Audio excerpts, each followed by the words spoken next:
भरून शिमला मिरची कशी बनवायची याची रेसिपी आज मी तुमच्याबरोबर शेअर करणार आहे। नक्की बघा, हा व्हिडिओ तुम्हाला नक्की आवडेल। त्यासाठी शिमला मिरची अशा छोट्या छोट्या घेतलेल्या आहेत, त्याची देठं काढून घेतलेली आहे, आतमधल्या बियासुद्धा मी काढून घेतलेल्या आहे। आता स्टफिंग तयार करायला घेऊया। त्यासाठी दाण्याचा कूट 2 वाटी घेतलेला आहे। त्यामध्ये आपल्याला लाल तिखट, कांदा लसूण मसाला, गोडा मसाला असेल तर तो सुद्धा चालेल, मीठ घालून घ्यायचं आहे चवीनुसार आणि त्याच्यानंतर भरपूर अशी कोथिंबीर घालून घ्यायची आहे।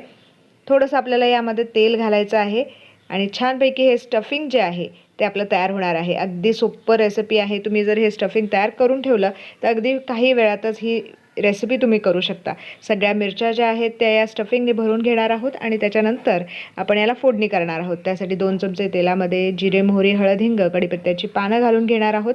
लाल तिखटसुद्धा आपण रंगासाठी घालणार आहोत आणि या भरलेल्या शिमला मिरची यामध्ये घालून घ्यायच्या आहेत।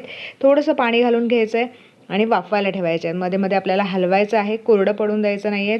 मध्ये मध्ये आपल्याला पाण्याचा शिपकासुद्धा द्यायचा आहे आणि खूप सुंदर अशी ही स्टफिंगची शिमला मिरची बनणार आहे। नक्की आवडेल तुम्हाला, नक्की करून बघा। आता जे आपलं मिश्रण जे राहिलं होतं स्टफिंगचं तेही मी यामध्ये घालून घेतलेलं आहे, म्हणजे मसाला खूप छान होतो। या स्टेजला टाकल्यामुळे खाली ते लागत नाही। परत एकदा थोडंसं पाणी घालून घेऊयात आणि काही मिनिटातच तयार होणारी ही भरून शिमला मिरची तयार झालेली असेल। तुम्ही याचा आस्वाद गरमागरम चपातीबरोबर घेऊ शकता किंवा साध्या वरण भाताबरोबर सुद्धा घेऊ शकता। रेसिपी आवडली असेल तर आस्वाद रेसिपी चॅनलला जरूर सबस्क्राईब करा आणि तुमच्या फ्रेंड्सबरोबर नक्कीच शेअर करा। आहा, खूपच सुंदर सुगंध सुटला आहे। Thank you for watching my video. परत एकदा भेटूयात अशीच एक छान आणि मस्त रेसिपी घेऊन।